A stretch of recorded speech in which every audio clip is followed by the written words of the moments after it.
Now, when you have old cards, if you've gotten them right many times, the frequency decreases over time. And here's a really good example. So this ta coming up in my Anki deck was hilarious because I looked at this and I showed Luke. I said, look at this interval, 10.1 years. And that's just if I got it right and I had to think about it. Really, the answer is that's super easy. Of course, I know what that is. So the answer is kind of 13.1 years. And here's a way you can conceptualize this.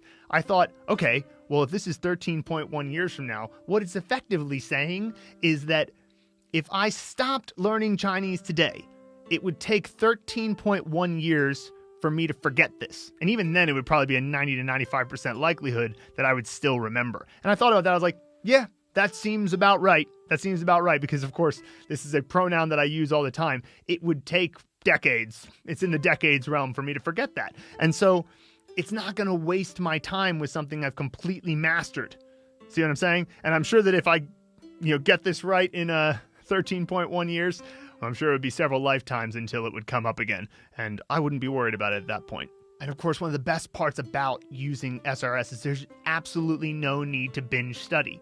Now, many of you aren't going to be studying Chinese in university, so there's no need to really worry about it from that perspective anyway. But to give you an idea of how effective it is, I spent 3.5 years at Sichuan University, and I never ever studied for a test. And the reason why was because the entire time I used Anki, which means I did a little bit of review every day as opposed to a ton of review the night before.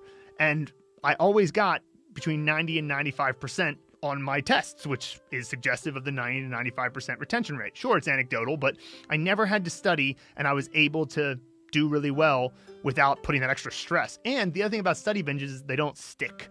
It's not like you get all of that stuff into your long-term memory, and if you are actually serious about learning Chinese, you're not interested in just passing a test, then of course you don't want to have that be the case. You want to remember as much as possible of the things you spend your time learning in the first place.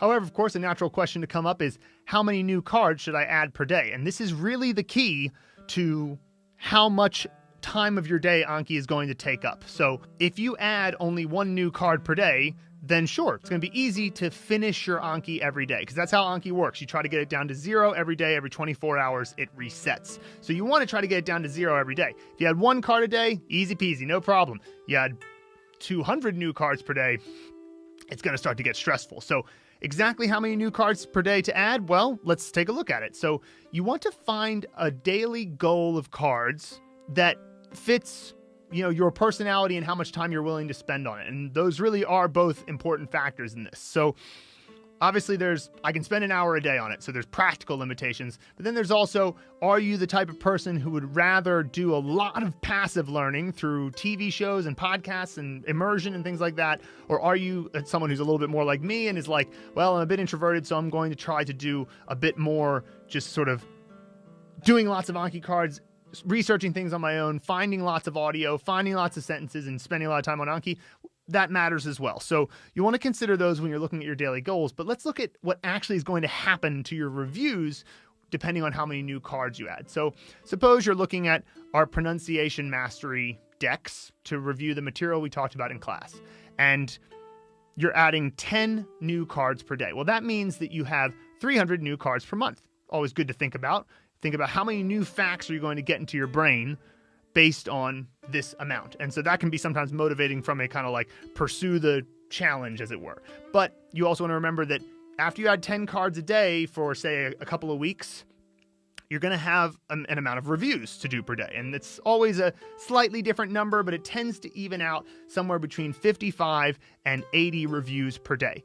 Now, 55 to 80 reviews a day might seem like a lot, but it's actually not so much. It really depends on the type of flashcard, because if you have a flashcard that's quite easy to do, like a vocabulary flashcard, it might take you only 3 seconds to do. So 55 to 80 is about 60. So 60, if each one takes 3 seconds, that's 3 minutes of reviewing, right? So we're not talking about a huge amount here, but some of the flashcards you might do are a little bit trickier, or you might have to think about them a bit longer, and your average time per card might be higher.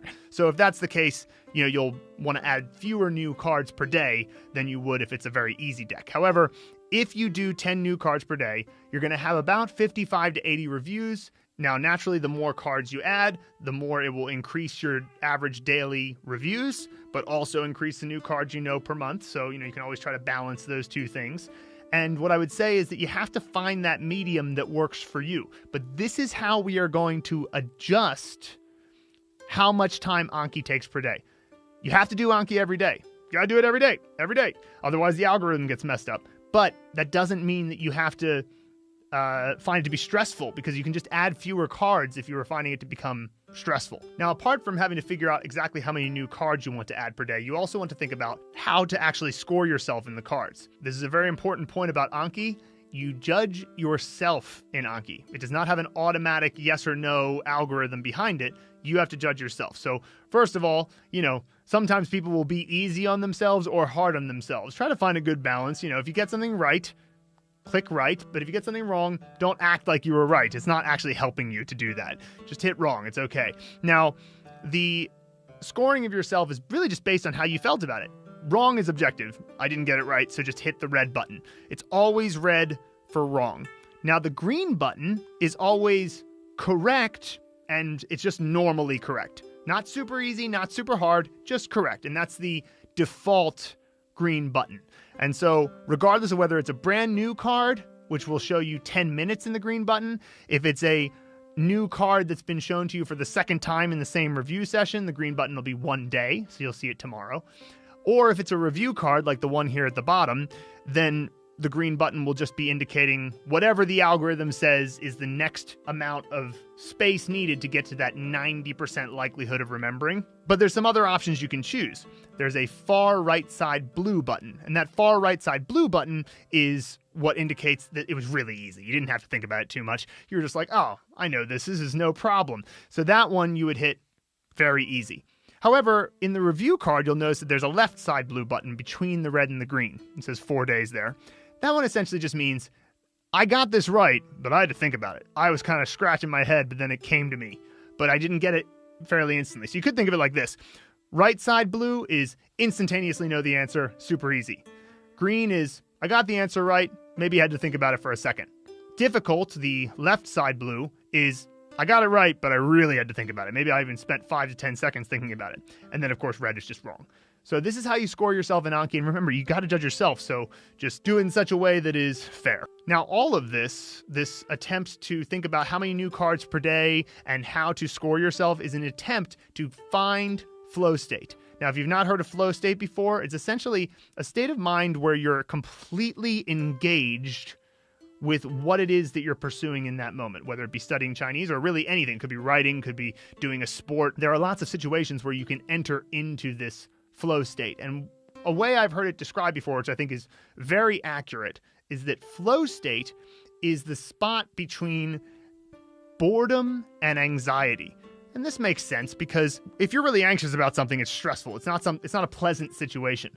You're like, oh my gosh, I've got 500 Anki reviews today and I've only got 10 minutes. That's not going to make you feel very good. However, on the flip side, if you're bored by something, that's not a very enjoyable state either. Being bored is like, you feel like time is just sort of lingering on. You just want to get to the next thing. So if you're bored, then that's not going to be a very good state to be in either. And the spot right between, so where you're not so stressed that it's causing you anxiety, but you're not so bored that you're like waiting for the next thing to come along, that's about where flow state is. And this is something that's going to be different for everybody, and it's going to be different for everybody on a daily basis too. So figuring out exactly how many new cards to add per day is the way that you adjust how long it takes you to finish your Anki each day.